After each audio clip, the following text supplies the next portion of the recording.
Welcome back to the Word on Fire show. I'm Brandon Vogt, the host and the content director, and I'm sitting here in the big expo hall in Anaheim, California for the Los Angeles Religious Education Congress, and sitting right next to me is the great Bishop Robert Barron. Bishop Barron, welcome. Hey, Brandon. Always great to be with you. And now we're actually side by side. Normally when you and I talk, we're about 3,000 miles away from each other. That's right. Right? You're in Orlando. I'm in Santa Barbara. So it's nice to be... millimeters away now. Yeah.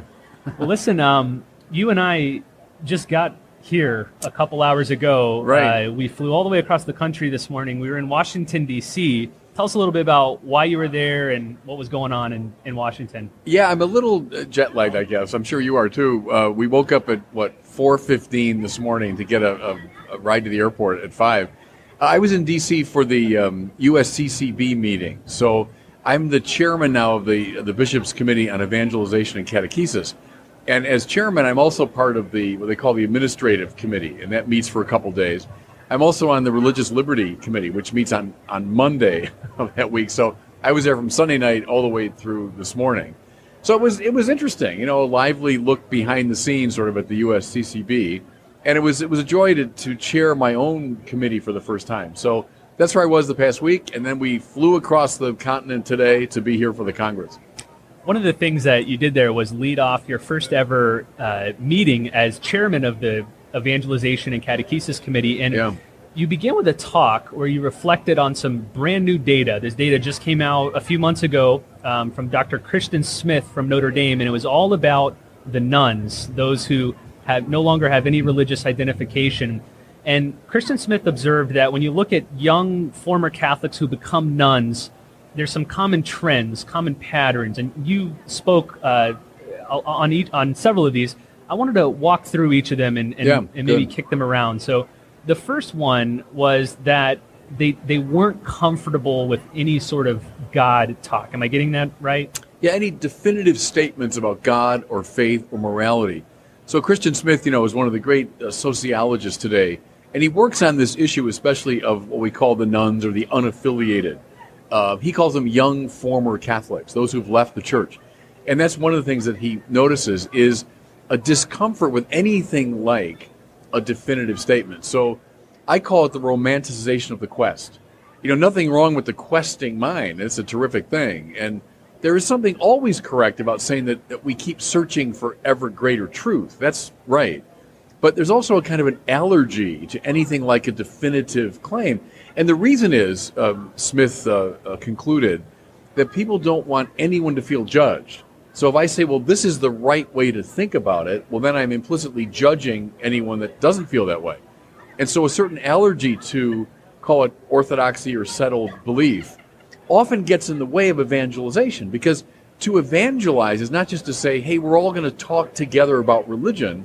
It means I'm going to proclaim the truth of Jesus Christ, and I want you to believe it, And so that's at odds with this sort of etiquette of constant open-endedness.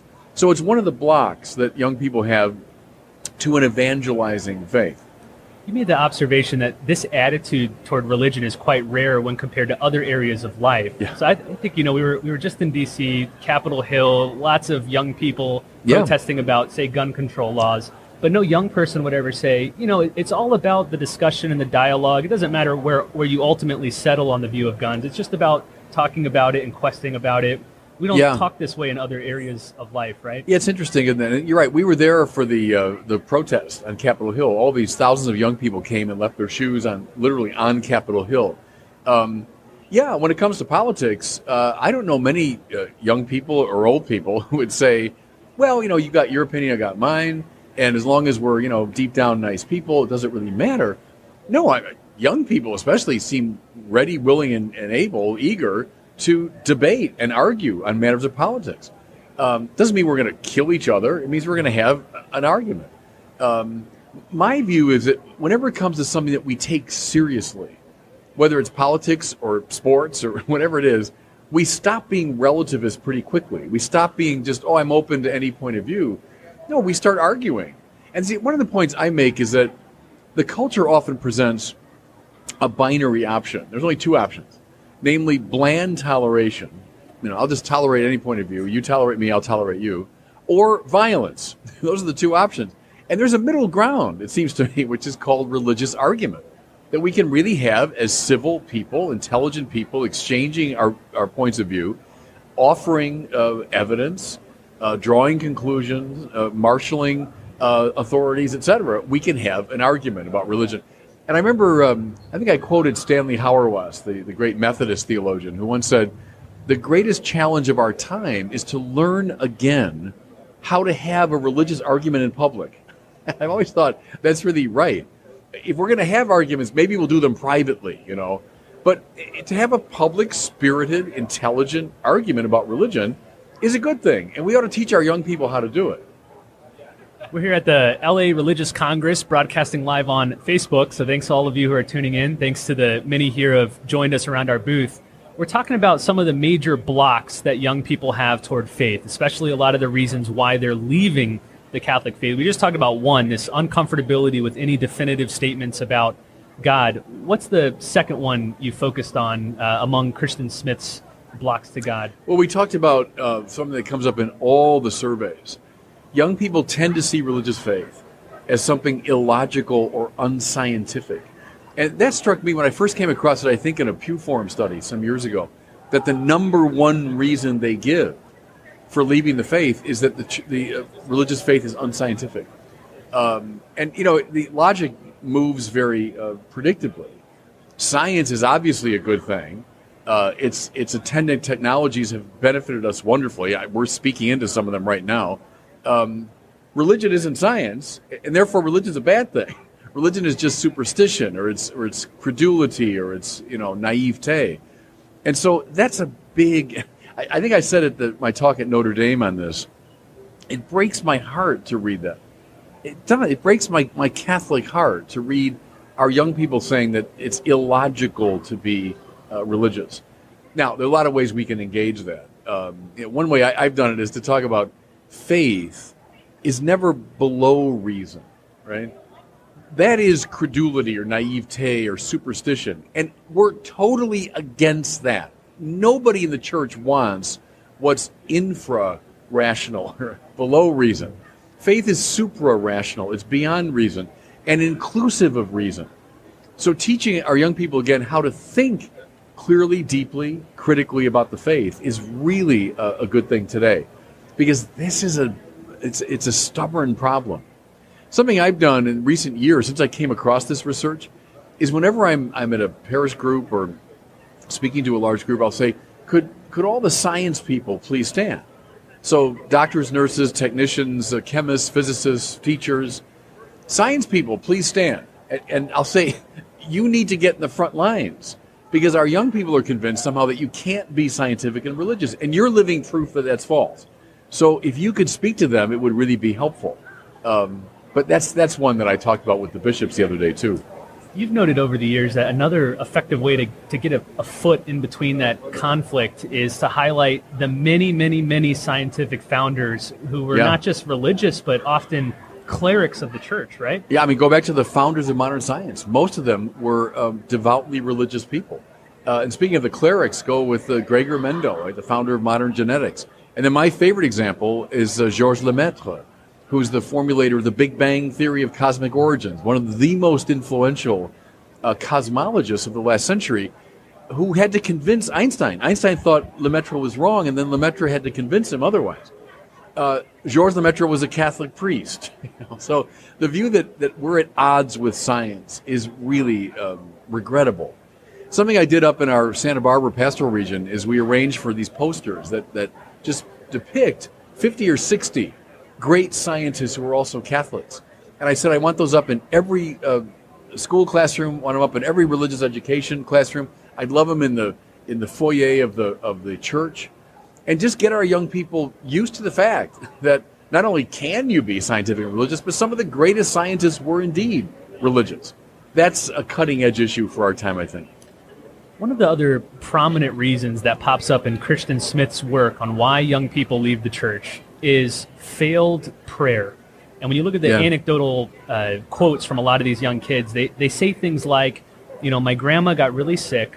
We prayed for her very hard. We got a lot of people praying for her. My priest was praying for her, and she still died. And so then I thought, how could God possibly exist and allow that to happen. Yeah. Do you see this as a big pattern among young people? Well, it comes up a lot in the surveys, the problem of evil, the problem of suffering. And again, nothing too surprising about that. It's been a perennial problem for religious people, over the centuries.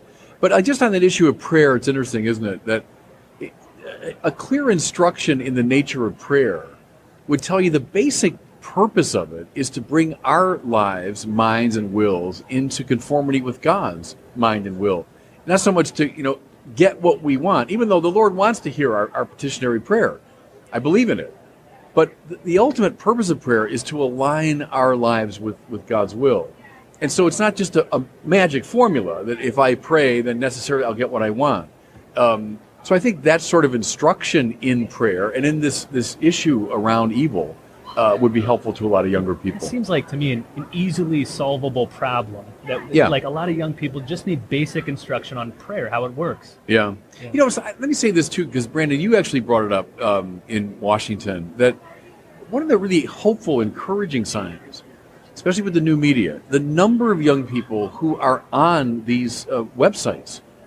Mine's one example among many, but people who will get on there, and it might be to argue in the beginning, it might be to put up a fight, but young people who come back over and over again because it's expressing that deep passion and hunger for God that might be hidden a bit, it might be a bit underground, but it's real, it's there.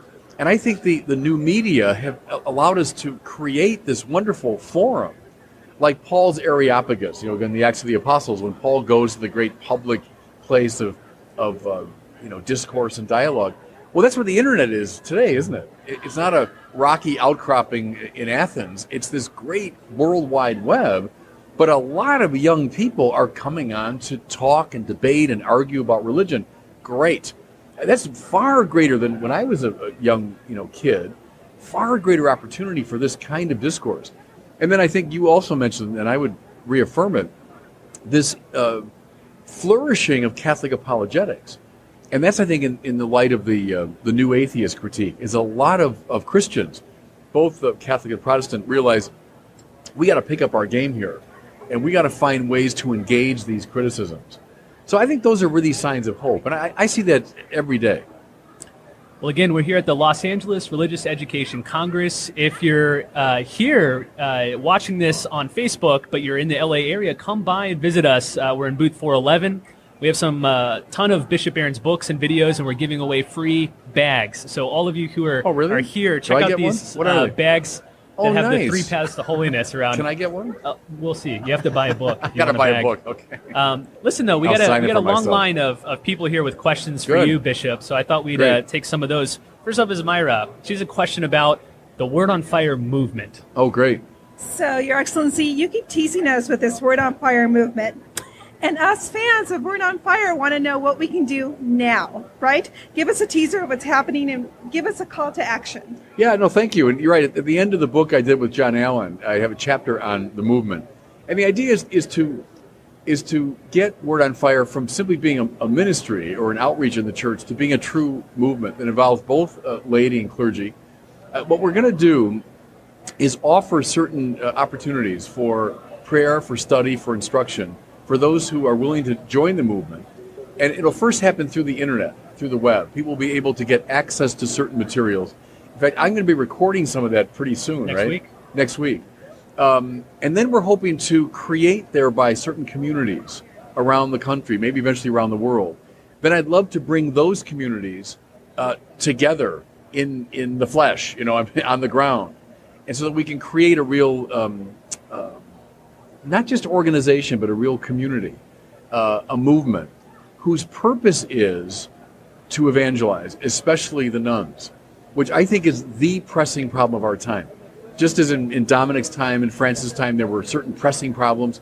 In the 16th century, the Jesuits arose to address certain problems. I think that's the great need of our time.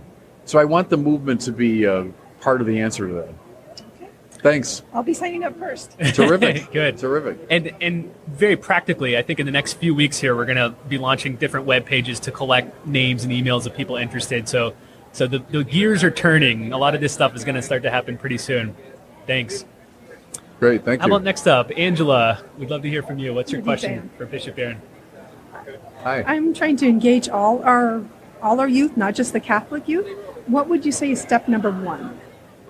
For engaging the youth. I always think witness is the most important thing, is to get young people to see Spirit-filled Catholics. So people in your parish or people in your community who are on fire with the Holy Spirit, and bring young people into close proximity with that fire, I think is the most important thing. Now, sometimes it might be an apologetic move or an intellectual move to draw them closer, because they might have a lot of questions. But ultimately, it's getting them in touch with people who are on fire with the Holy Spirit, who are exemplifying the Christian way of life in a compelling way, in a beautiful way.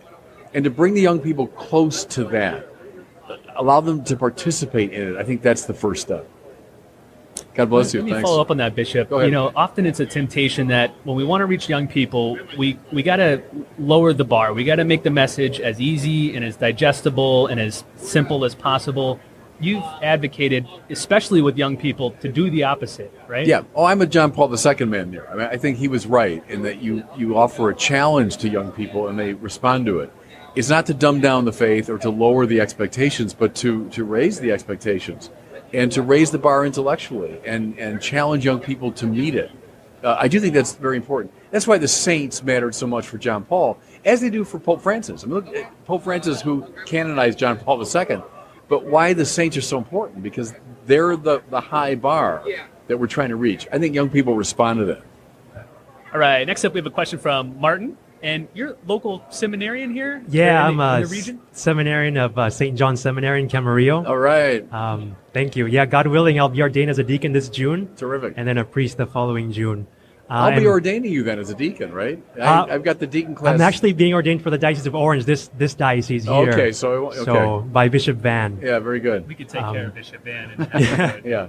And my question is, as a future minister of the church, what advice do you have for me and for all seminarians, really, on the new evangelization and also how to reach out to the nuns in our generation? Yeah. I mean, my first advice is to pray.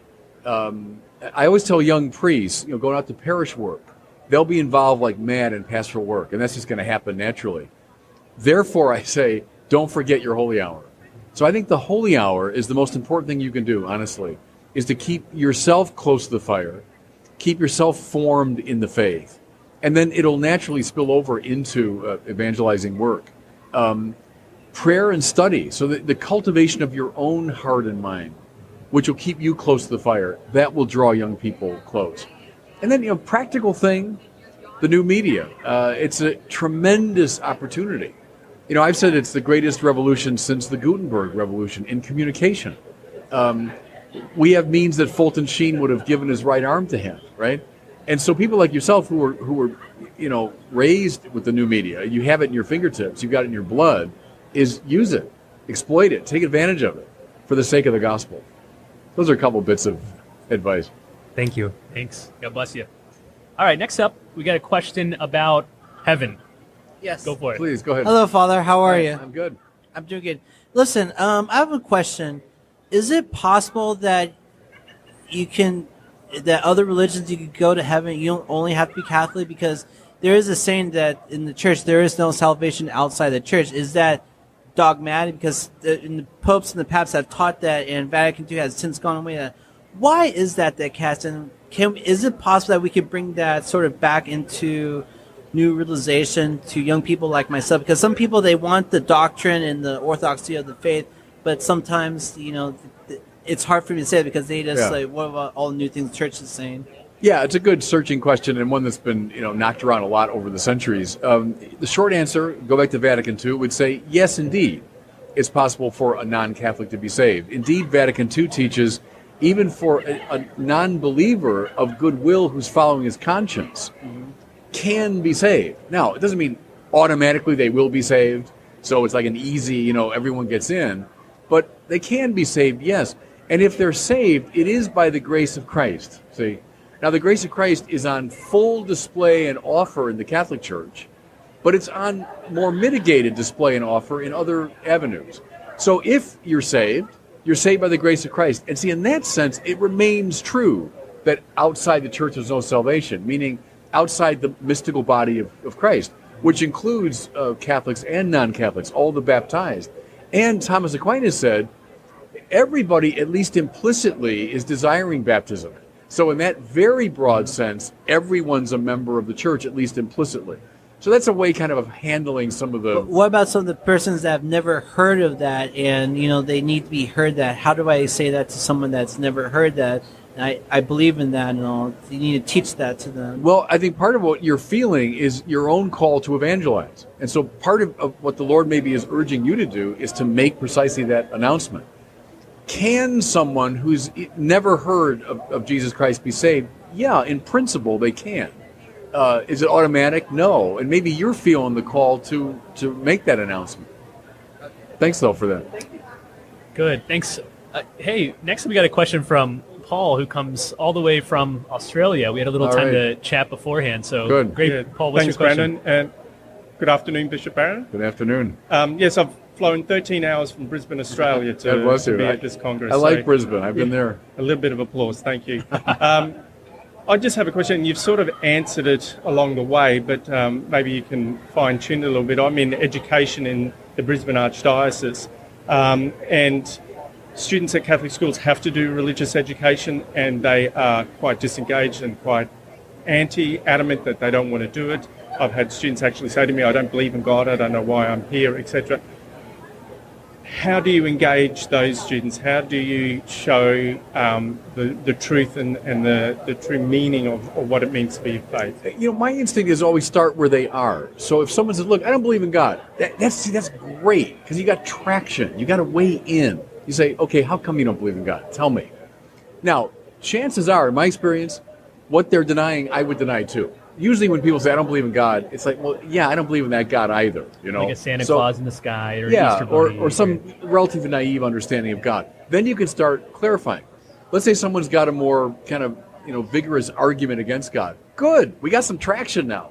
Let's dig into that. Let me try to show you where I think that's got some faulty premises or conclusions. And then let me give you some of the great arguments for God. So that's just one example. Let's say someone's really hung up on the question of God.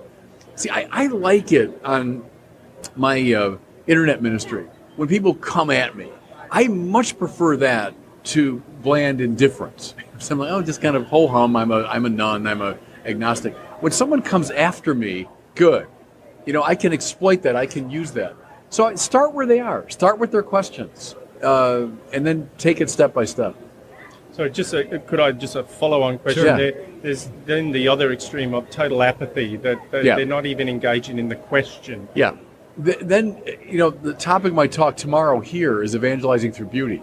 And that, I'm going to argue, is of the three transcendentals, maybe the most winsome today, because people are kind of bland about the truth, or they're indifferent, or they're relativistic. So show them something of the Catholic life. Show them either the visual beauty of it, show them the moral beauty of it. Invite them to see Mother Teresa's sisters, to see the Carmelites from Alhambra, show them the Catholic life. I think that can be a way in. Thank you, Bishop. You're I welcome. look forward to the talk tomorrow. Yeah, God bless you. Yeah, Thanks. Bishop, on that note, how about you give us a little 1 or 2 minute teaser of what you're going to talk about at the big arena tomorrow? So evangelizing through beauty, and I just gave away the opening argument, which is of the three transcendentals, the good, the true, and the beautiful. The beautiful might be the most effective today. But I'm going to go through some of the philosophical background of that. I'm going to give you a lot of examples from the great tradition of how the beautiful has led to a deeper appreciation of the Lord, both philosophically, theologically, and then I hope a little bit practically. Good. One thing that it's always struck me whenever talking to atheists is you kind of hinted at this. They'll say, I don't believe in God. And I often like to say, well, what do you think is the best argument for God and why does it fail? And usually you'll get some answer of, well, I think it's probably because the world is so complex and intricately designed that there must be a God. But because of science, we don't need God to explain that. And I always find that's the opening to say, oh, well, if that's the best argument you've ever heard, let me tell you two or three more that might work better. Yeah, and that's you get some traction that way. And our hidden ally is the fact that everybody is fascinated by God deep down. And it's just a little bit of watering and those seeds are going to grow. So that's a way to do it. That's a way to do it, is to just tease them into a deeper interest. All right, we got another question here from our wonderful fans and friends at the LA Congress. This one comes from Grace. She's got a question about the saints. Great. Go ahead, please. Hi, thank you. So my question is, could you give an example of a saint who went through a unique conversion experience that you might use in evangelization or talking to young people that might not have faith? Yeah, one of the best is Augustine of Hippo, the great Saint Augustine. When you read the Confessions, you hear the story of a young man who was, like young people across the ages, seeking in all sorts of ways, looking for love in all the wrong places, as the song says. Augustine lays that out to us. Read the chapter toward the beginning of the Confessions, when as a young guy, about 17 years old, he goes to Carthage. And he lays out in the first couple paragraphs what his life was like. And when I taught that years ago at the college level, I said to the students, okay, what's he talking about here? As he talks about pursuing love in all these ways and pursuing beautiful bodies and sensual pleasure and staying out too late. I said, what's he describing? And they had looked at me and I said, he's on spring break. This is a young kid on spring break. And Augustine lived that way, a man of great intelligence and all that, but lived the kind of wild life. And then you listen to his story as he gradually comes to deeper and deeper levels. So it's a story that is still compelling today. So his is one. It's not so much a conversion story, but Pier Giorgio Frassati, I think, is a great story for young people. Someone who is an outdoorsman, a sportsman, a man that loved parties, loved his friends, and then would spend the night typically in all-night Eucharistic adoration. Would spend his free time going to the poorest parts of Torino to care for the poor. So I think those stories are very compelling for young people. How about another one of your favorite conversion stories, Thomas Merton? Yeah. Read Thomas Merton's 7-Story Mountain, which had a huge impact on me when I was about 16. I read that book. It's a story of conversion, of someone a bit like Augustine, a worldling, who was a very intelligent man, but also living the kind of, wild life, and then comes to faith and eventually becomes a Trappist monk. So he goes about as far as you can into the religious life. That story is still compelling. Thanks, Grace. Thanks. And if anyone here is looking for a beautiful, elegant edition of the stories of Augustine and Thomas Merton, we conveniently have our Word on Fire Classics, which you can purchase over here and receive a free bag to carry them in. Okay. All right, let's... I still want that bag. Hey, we'll get you one after the recording. Let's close here with one more final question. Sure. This one is about the role of lay theologians in this role of trying to reach the nuns. Good. Hi, Bishop Barron. My name is Anthony. I'm studying theology at a graduate level. Oh, you are? Where? St. Mary's University in San Antonio, Texas. Oh, okay, good, sure. My question is, what role do you see the lay theologians, the future generation of theologians, having in engaging the nuns of our society and culture today? Maybe I'll talk to you afterwards, because I'm working on a paper I have to give next September, actually at the USCCB. We gather younger theologians, so people who are on theology faculties but haven't gotten tenure yet. And we want to keep them connected to the church, And what I'd like to talk about are some of the 4 or 5 major reasons why young people are having trouble with the faith. And I want to encourage these young academics, give your career to this. So I know you're going to work at a higher level and, abstract research and all that, but let it be in the areas of, let's say, God and proofs for God's existence. Let it be in the area of relativism or moral, clarity. Let it be in the area of violence and religion. Let it be in the area of science and religion. These things that are really bugging young people. So if a rising generation of theologians like yourself could say, yeah, I'm going to give my research over to this so I can really benefit the church. Anyway, I'm an academic. I love that world. But it can also turn in on itself, as you know. And we kind of chatter to each other, in our journals. But if you really want to help the church, I'm going to argue, here are some ways you could do it. So Godspeed with your own work. Thank you. Thank you. Well, listen, thanks to all of you who are watching on Facebook. Thanks to all of you here around our booth. Bishop Barron is giving his big keynote talk tomorrow, Saturday at 10 a.m. Pacific time. If you're watching this on Facebook, we'll be streaming it through Bishop Barron's Facebook page. So that's What is that? 11, 12, 1 o'clock Eastern Time, 10 o'clock Pacific Time. So please join us. Thanks so much for listening to the Word on Fire show, and we'll see you next week.